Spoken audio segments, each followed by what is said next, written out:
What's up, Red Sox Nation? Thanks for joining us. We'll talk about a very somber exit for your hometown Red Sox from the playoffs.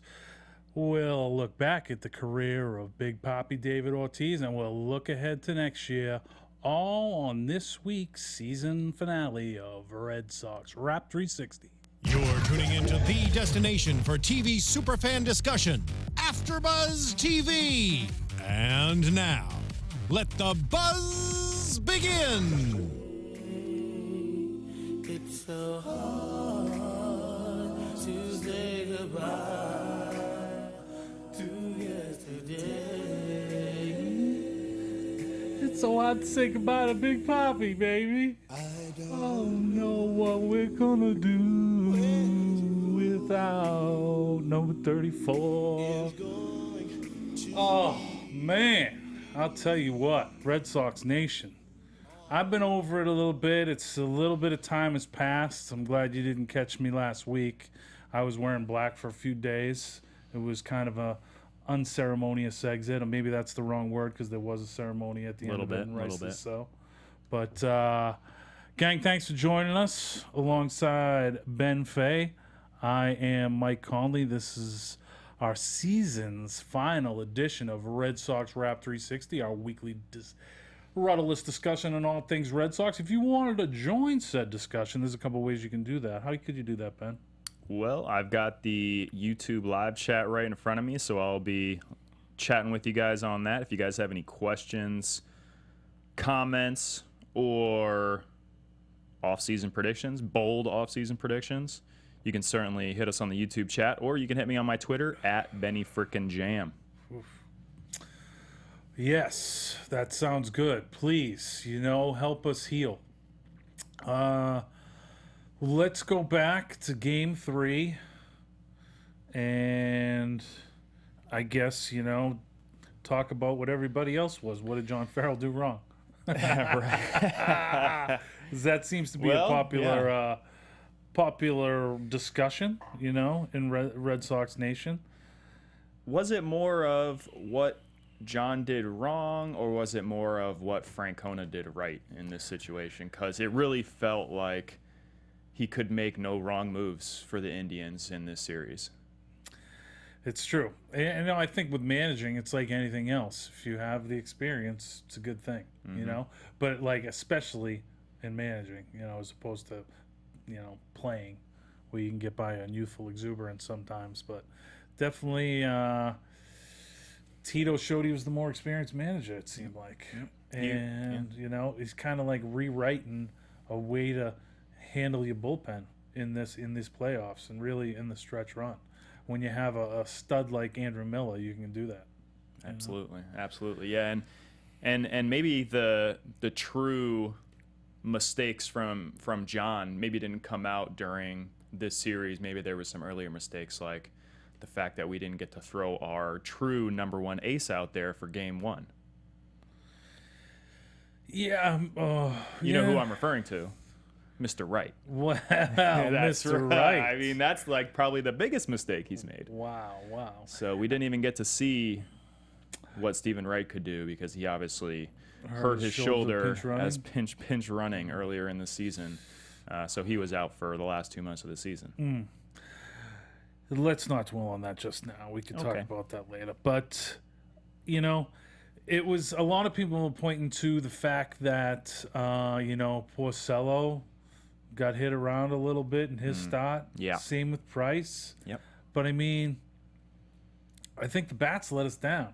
We've been, relying on the bats all year, and they just weren't there. I know you and I were talking before Game 3, and you were like, how are you feeling about Clay? And I was like, I think Clay's going to be serviceable. I thought the magic number was 6 runs. If we got 6 runs, I thought we could win.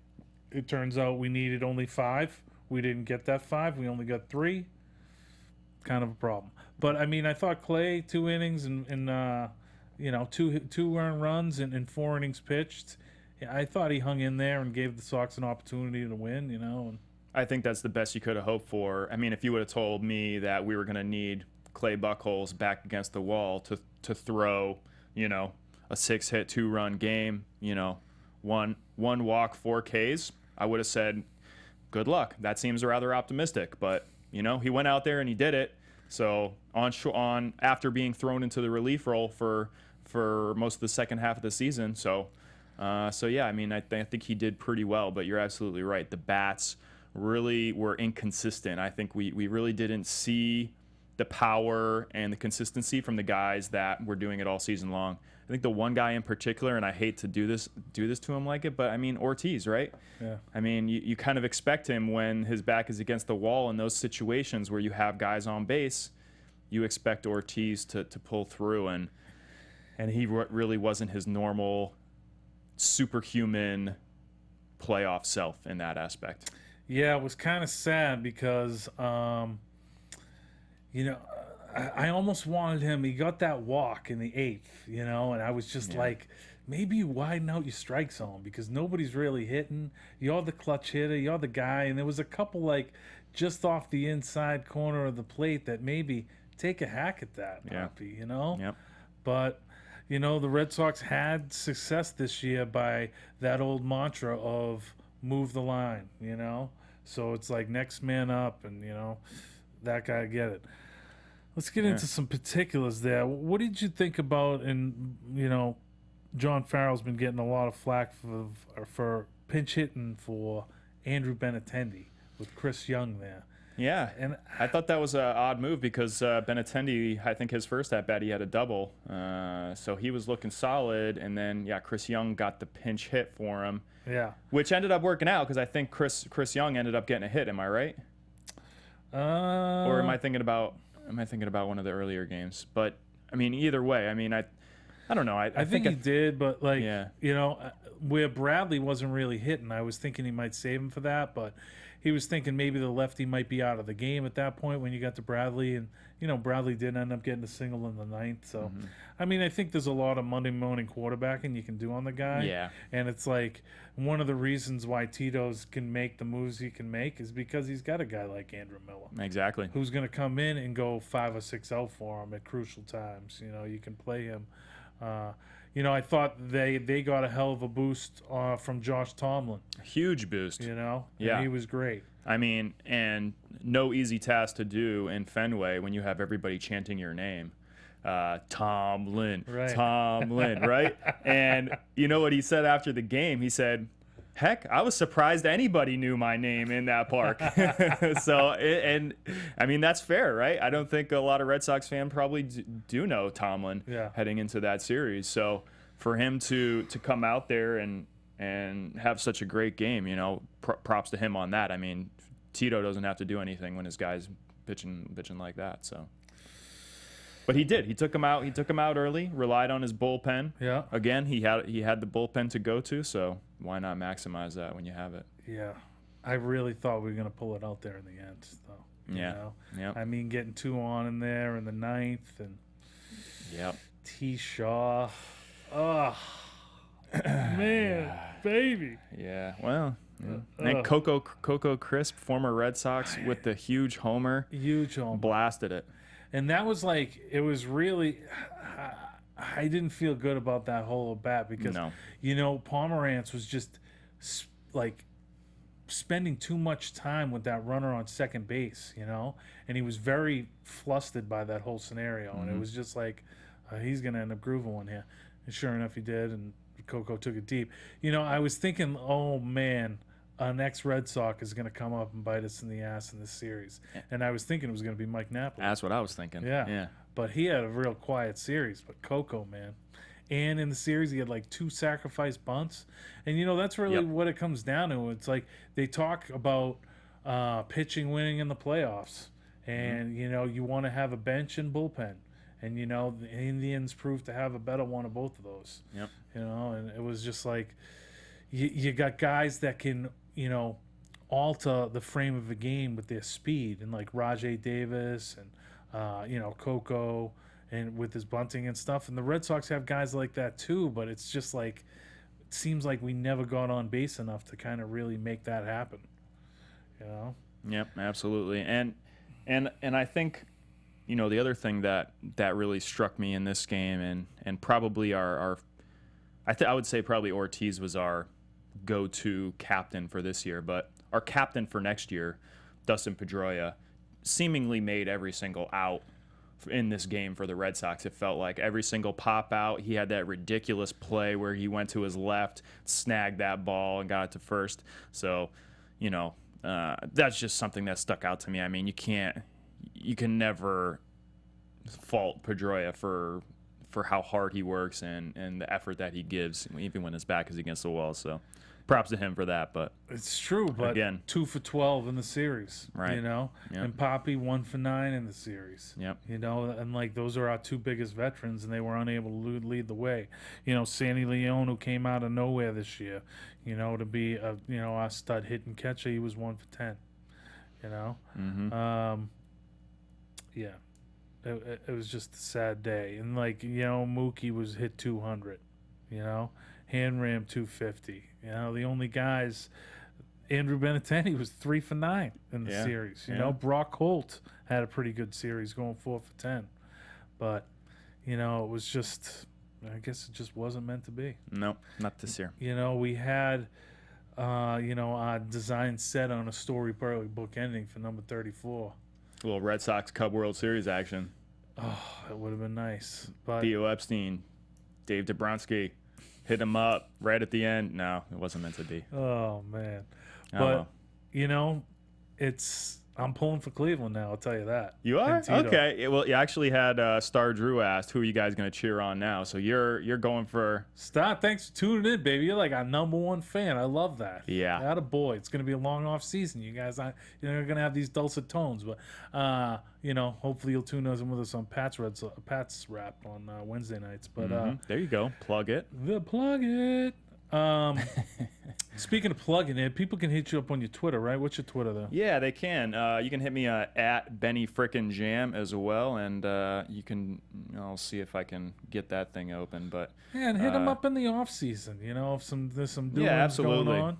You know, me and Benny will be talking during the off season too. So no doubt, I won't be totally disconnected from you guys. You know, definitely we'll be talking about some Patriots. Oh yeah. But also we'll talk about some off-season Red Sox moves as well. Yes. Hopefully, some blockbusters. We'll get to that in just a second. All right, sorry. Let's talk a little bit about. I mean, have we thoroughly put this to bed? This Game 3 demise. I mean, yeah. I'm just so it's over it. it's almost a week now, so Yeah. it's like if we would have got on here on Tuesday, we would have dissected every single play. But Yeah. at this point, it's like, Yeah. I've already drowned my sorrows for true. so long, and I mean we've already seen almost. Cheers to that. Cheers. Cheers to that. Cheers, Red Sox. That's it. Yeah. So, but we've already seen half the upcoming AL and NLCS. So who am I going to cheer on? I think I think I'm going to go Dodgers NL. Yeah. Just because it's like kind of my new number 2. Okay. If I didn't live in LA, I'd probably go for the Cubbies though. Yeah. I don't really want anybody from the AL to win it. I mean, someone's got to go from the AL. I know, but You I don't want it to be anybody to. Toronto. No, I don't want either of them to win it. Yeah. No. I mean, I guess like the Indians over Toronto for sure, because like Tito and some former Red Sox that made some big impacts for us, Yeah, but man. Got to root for Tito, man. He got run out of town at a terrible time. but it's still like it's like a little bit painful. Yeah. It's a little painful. This is going to cement his Boston Cooperstown as a manager if he does go. But I mean, Cleveland looks good right now. They're up 2-0. Did they play Yes. today? They didn't play today. No. Today's a travel day, so now they'll go to Toronto. Game 3 will be tomorrow there. I believe it's Trevor Bauer going for the Tribe. Not sure on Toronto, but I would imagine it would be Marcus Stroman. So we'll see how that goes. I mean, Yeah. I think Toronto's going to rally now that they're back in Toronto. Yep. It's a tough place to play, Yep. as we've had some of our viewers attest. Get on your gone to raincoats. You games. might get wet. Those beer cans and whatever Oh, flying all over the park. Baby, I'll tell you. Bring your umbrella. Yeah, right. And then we saw the Dodgers about 5 minutes before we started filming today. tie the Cubbies in Chicago. So I don't think that's something we could have seen. 1-0. 1-0. Wow. Yeah. Clayton Kershaw. Some stud pitching. Pitched 3 games in the past 5 days. I don't know how he does that. He's starting to rewrite his postseason story as one of like choking to one of just being dominant. And in every position possible, apparently. Pretty in ridiculous. Yeah. I got to talk about that here in a little bit on the next show. Okay. The old Dodgers wrap. So I got to save it. We'll save something for the next show. You want to sit in with us on that? We'll get you a blue shirt. Hey yo. Maybe we'll ask me after off air. All right. What I mean, now David Ortiz goes out with the best, season ever by a 40-year-old, best ever by somebody in their last season. Let's just dwell on this guy's career and like what he's meant to the Boston Red Sox. Comes over after being, DFA'd by the Minnesota Twins, coming in as a part-time player. I think he was like platooning with Jeremy Giambi, the immortal one, Jeremy Giambi at some point, like coming in, I think in 03, that was the deal. Mm-hmm. But, man, he just took over by the end of that year and, has become the second best Red Sox of all time, you'd say. Yeah.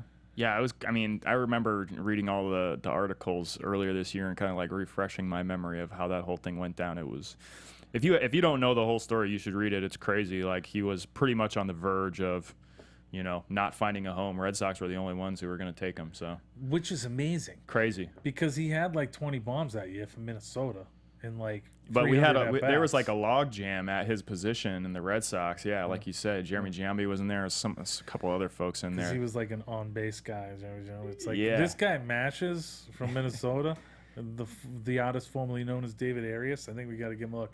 And so we have Pedro to thank. And Pedro was, right. He's been on MLB Network and TBS and stuff working the playoffs for them. Mm-hmm. And he's recounted the story about how he ran into David in a restaurant in Dominican Republic, just kind of, by accident, just happened. He's like, "Oh, David, what's up? How you doing?"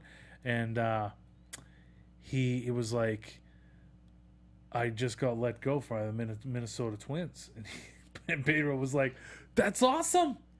He's like, "Pedro, why is that awesome? I just had my second daughter." He's like, "What?" And so then Pedro was just lighting up like Theo and everybody to try and get him on the Red Sox. And ultimately he did, which was we have Pedro to thank for that, as amongst other things. Oh, yeah. So let's fast forward 20 years into the future. Okay. And what do you think Big Papi, David Ortiz, and, will be remembered for most of all as a Red Sox? Well, I think a lot of people right now are saying best Red Sox ever. I'm not ready to hop on that one just yet. Yes. Absolutely. In most recent history, 3 championships while he's been here. At this point, the only guy you can argue is Ted Williams. Yeah, that's right. And he never won a title. I know. And the unfortunate thing is that broke the curse. Yeah. It's like, yeah.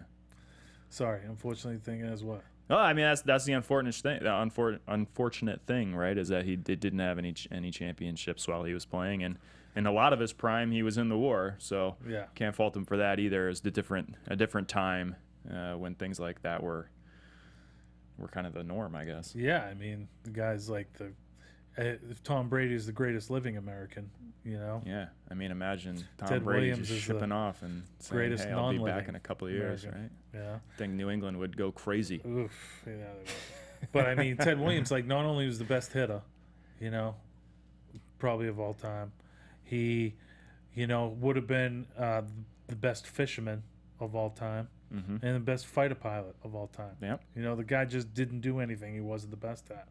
It's just amazing. Crazy. Somebody's got to do a little movie about him. Star Drew says Wade Boggs or Roger Clemens, best Red Sox for me. What? That's what he's saying? Yeah. Oh boy, he's deluded. He's deluded. Roger Clemens, I would say sour taste in my mouth.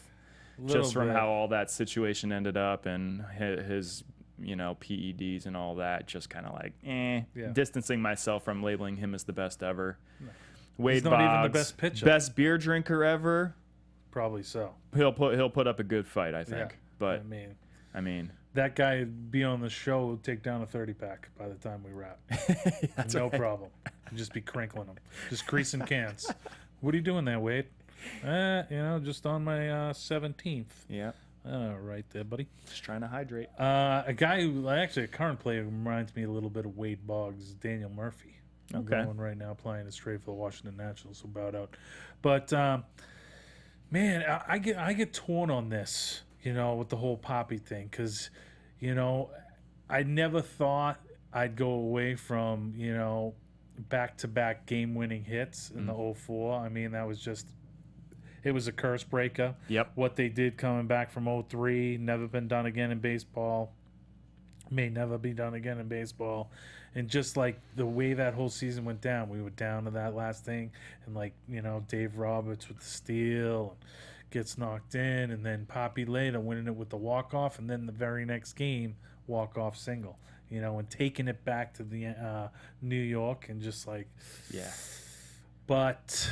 you go like top 10 moments in Red Sox history, Ortiz has the most mentions by far. Oh, yeah. Right? Yeah.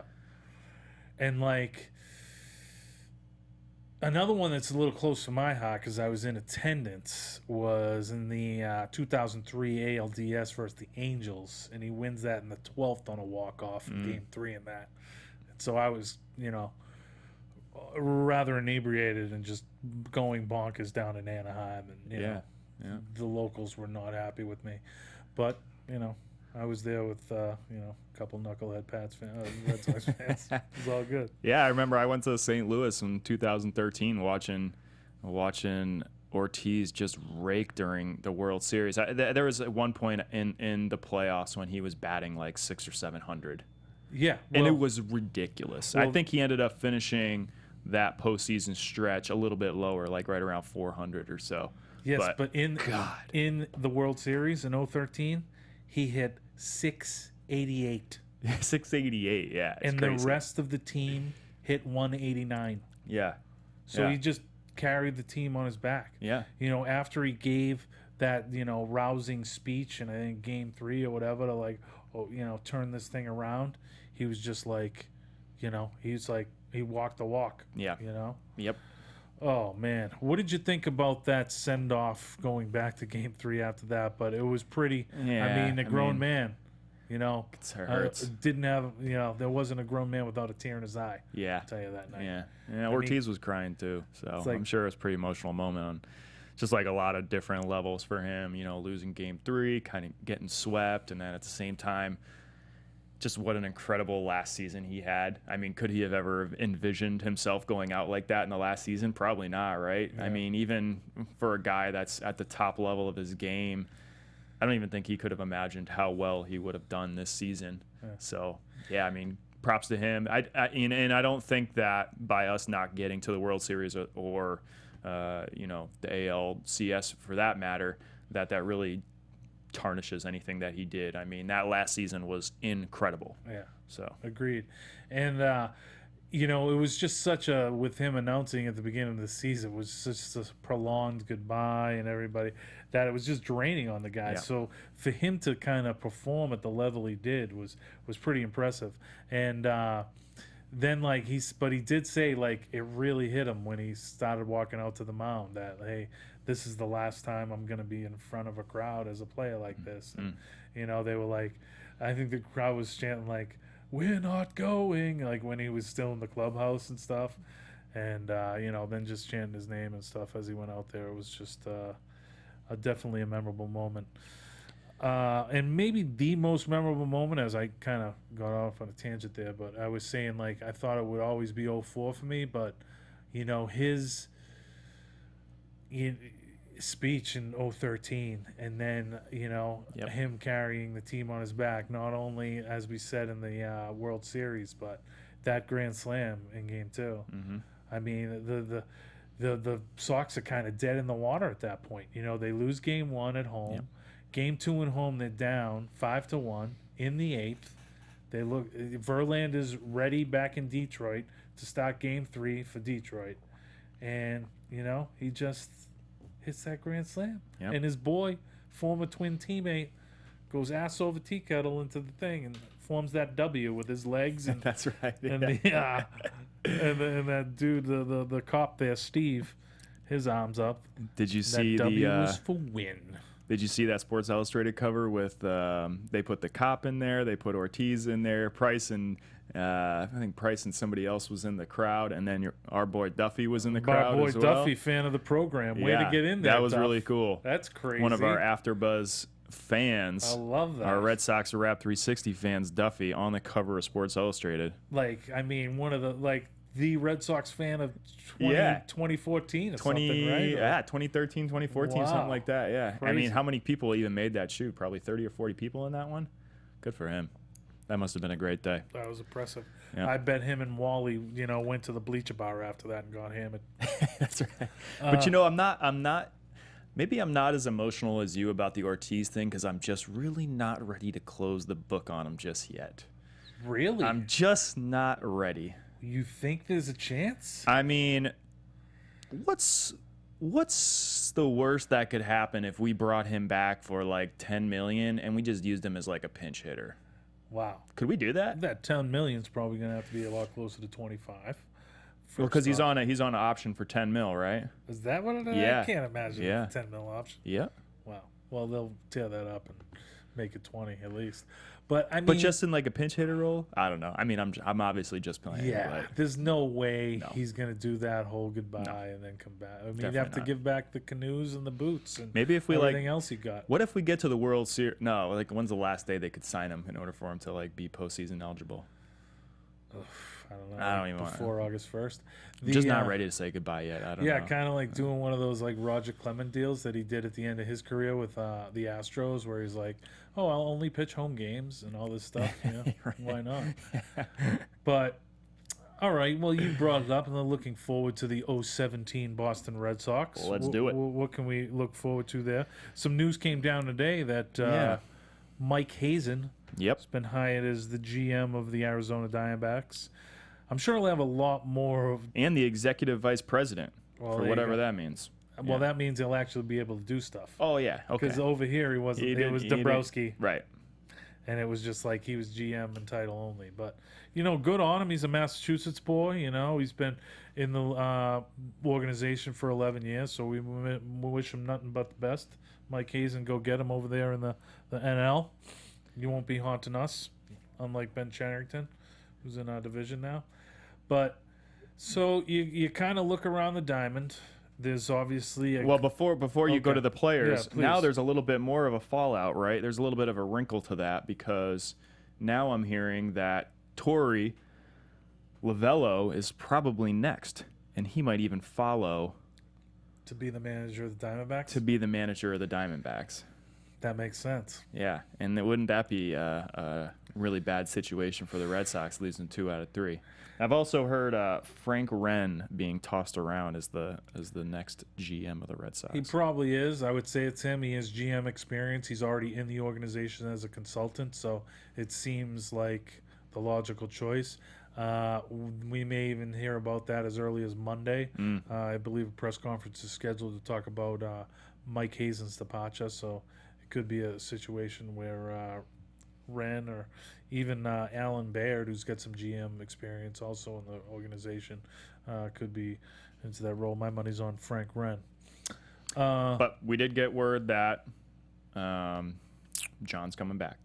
We did. All the coaches are Dombrowski- coming back. Dombrowski's been, That's but what he said. potentially not the bench coach. Right. Right. So we'll see. But Torrey, you signed a 2-year deal. Just hang in there. Farrell's under contract. I don't know why you would want to leave now. I mean, I've been saying it earlier in this season. I said the Red Sox are going to be better next year. Right. I know that everybody wanted the World Series this year, and so did I. But realistically, the Red Sox are going to be better than they were this year, next year.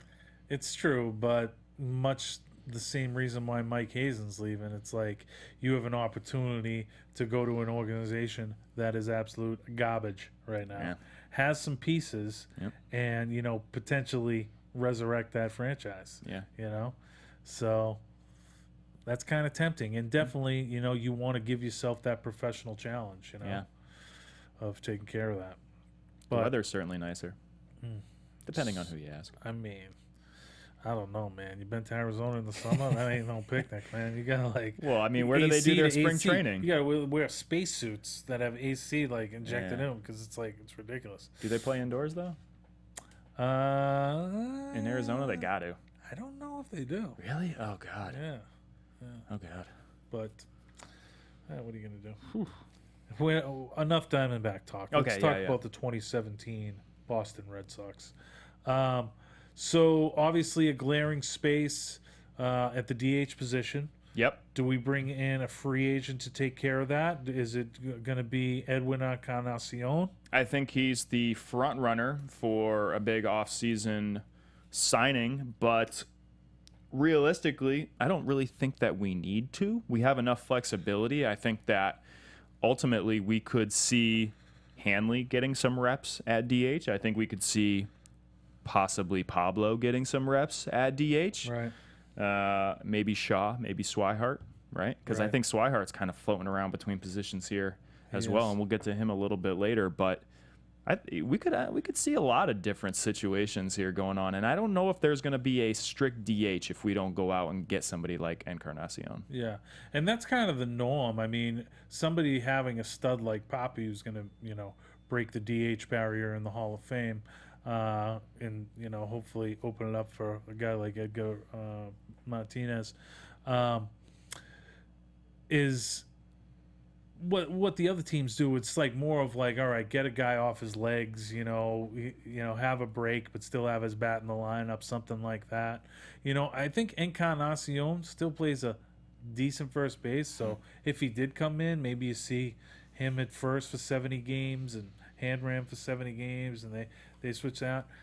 Pablo is the interesting thing because we're kind of like committed to him money wise. Yeah. And there's a guy on the free agent market that the Red Sox flirted with about three or 4 years ago before he made the move to the Dodgers, and a guy, Justin Turner, who set a career high in homers this year for the Dodgers for 24. And the Dodgers have some free agents coming up. I mean, they have Turner, they have Kenley Jansen. I'm sure they would like to lock up their young shortstop. I mean, I would love to lock up Justin Hunter. I mean, Justin Turner. Yeah. Justin Turner, sorry. The ginger flow, I think, would be well received by Fenway. Oh, of course. You know of course. it. You know it. A redhead with a beard. Oh, it's God. like, They would love it. It's like Tom Werner's like, it didn't work with the panda hats, but I can sell a bunch of red beards. But we got a little bit yes. of a log jam at third base as well. We got Travis Shaw there. Not really sure what is ultimately where he's going to play. Is going to be third base, first base, DH at some points.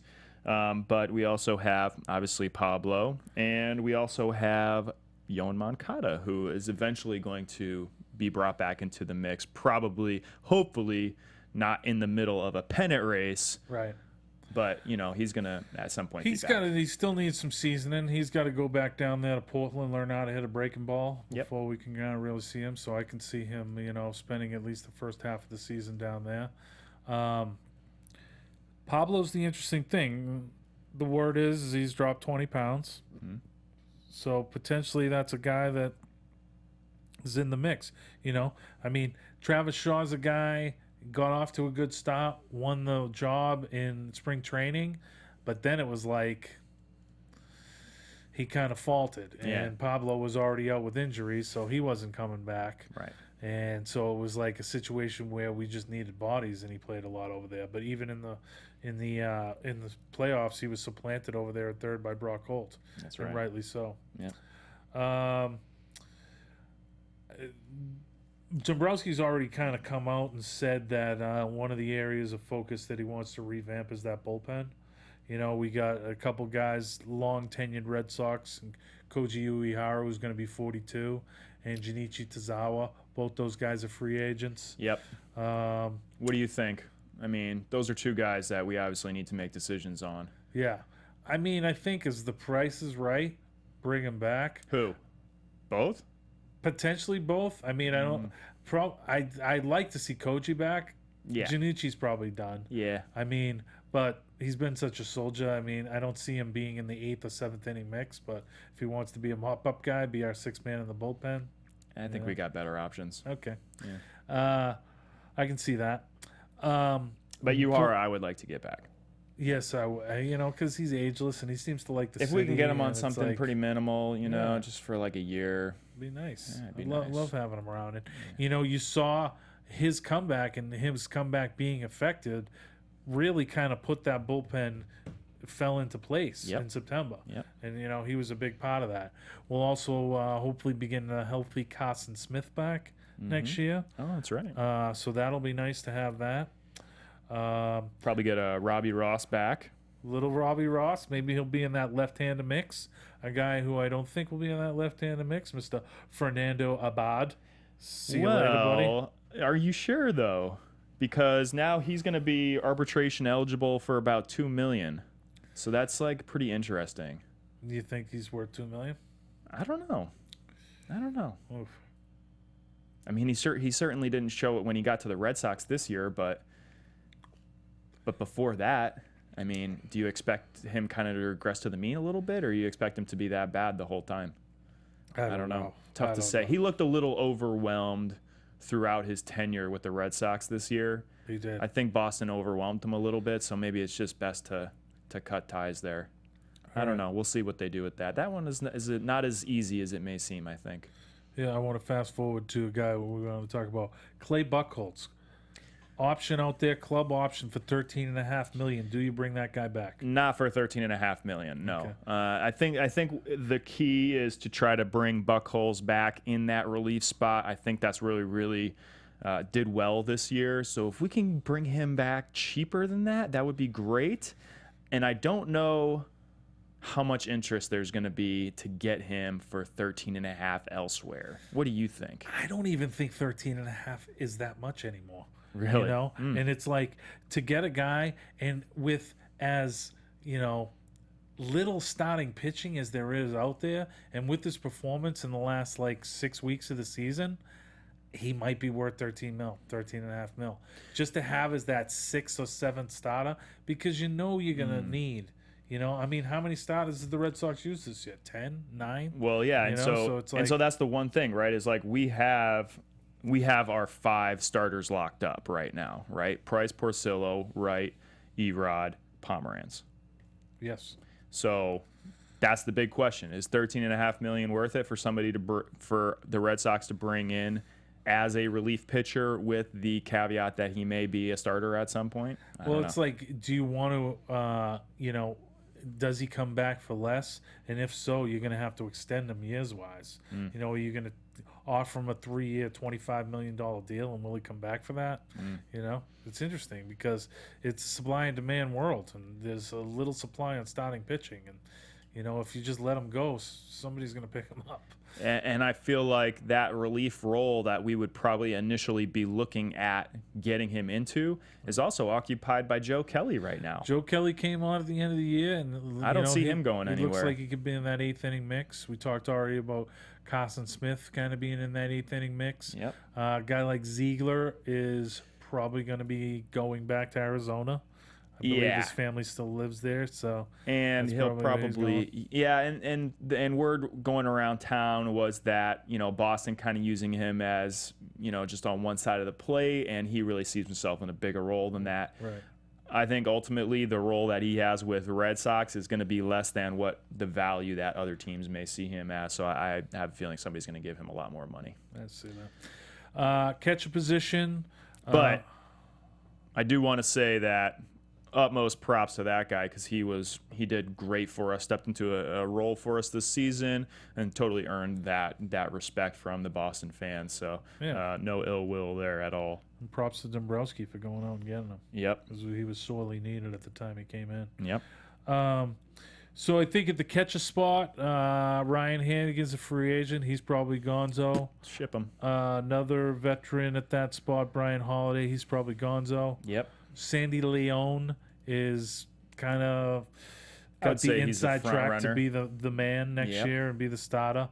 And then who comes in there? Is it Christian Vasquez? They go more with the bat and Blake Swihart? Or do both those guys make the team? Because Swihart's shown some versatility and being able to play some outfield. I think that probably Vasquez is going to be the one who initially gets the number 2 nod behind Leone here. You know, still making some progress back after the Tommy John. You know, showed some definite bright flashes earlier on in the season for us, especially with his defense and his pitch framing. I think Swihart is the one who's kind of odd man out here. I think he may see some ability to float around maybe in the outfield, maybe catcher at some point if some of those guys start wearing down a little bit and need some rest. But yeah, absolutely. I mean, that's kind of the way I see it. 1, 2, 3 right there, which is not a bad situation to be in at all. We could also see another situation earlier we talked about this year, Swihart being a really good trade chip. So again, a guy that we might want to carry on for some extra depth. And if we come into a situation in the middle of the season next year where we really need to make a move, I mean, I think a lot of teams would be interested in a guy like that who can play left field, who can play catcher, and who have power bats. Yeah. So I mean, the power's yet to see with him, but he can definitely hit at this level. I think he can be a 300 hitter in the major leagues. Yep. Maybe take some grounders at third. Yeah. Well, yeah. For the Red Sox though? Yeah. Yeah. I mean, unless Pablo comes out and wrestles the job, it's open. I mean, it's going to be an open audition between Pablo and Travis Shaw right now. Yeah. And Brock Holt, I'm sure they like in that Yeah. floater capacity. He's That's arbitration eligible. I think he'll want to be back in. He'll definitely be back. Yeah, I think Red Sox have a lot of value they see in Holt being able to take reps at shortstop, at second base, at third base, outfield. Just a total utility guy for us. Really like having him around. Let me ask you this, because we got to get out of here pretty soon here, but will they make a run at Chris Sale? And what do you think that'll cost? Yeah, so early to tell. Because there's I don't not know. many teams that have what it takes to get a Chris Sale. The Red Sox just happen to be one of them. Yeah. Could it get done for JBJ, Eduardo Rodriguez, and Rafael Devers? I've heard Just that remember as a how rumored out there. reluctant we were to ship JBJ off earlier this season, and now all of a sudden you're just tossing him out as like part of a package. I mean, it's the emergence of Benintendi, man. You know, so Fair enough. do you? It's going to be interesting to see. I mean, wheel the deal of Dave Dombrowski. You know, we'll have to see how he goes. You know, the other thing is we got guys still in the minors that are showing some serious potential. We had Kopech and Trey Ball throw 5 hitless innings in the Arizona Fall League the other It's day. true. So, It's true. you know, those are guys who are going to be moving up probably pretty quickly through the ranks. Not sure if they're going to see time in the majors next year, but again, we got to keep our eye on it. Another Could be guy. September call up 105 miles per hour. I don't know. We'll see. Yeah. But Another guy that I wanted to call out is Sam Travis. We didn't really get to talk about him at all this season because he tore his ACL pretty early got on. an injury. He's We're a gonna stud. See him get healthy. He's a stud. He's an IU guy. Shout outs, my Hoosier crowd. He's got some serious pedigree. I saw him in the Single A All-Star game a few years ago. He looked pretty good. Yep. We're going to have to get out of here. You want to say anything to the peeps in a final season goodbye? No, I think that's it. You know, heads up to all the guys out there that were tuning into us week in, week out. I really appreciate it. And, we'll see you next season, I guess. Yep, like you said, we appreciate that. Keep an eye out for us the end of March. You transferring into Patriots, Scott, right now? That's right. Oh, he's ready. He's going to get his Gronk shirt on after his Monster Day today. For Ben Fay, I am Mike Conley. Thank you, gang, for tuning in with us all season on Red Sox Wrap 360. Go Sox!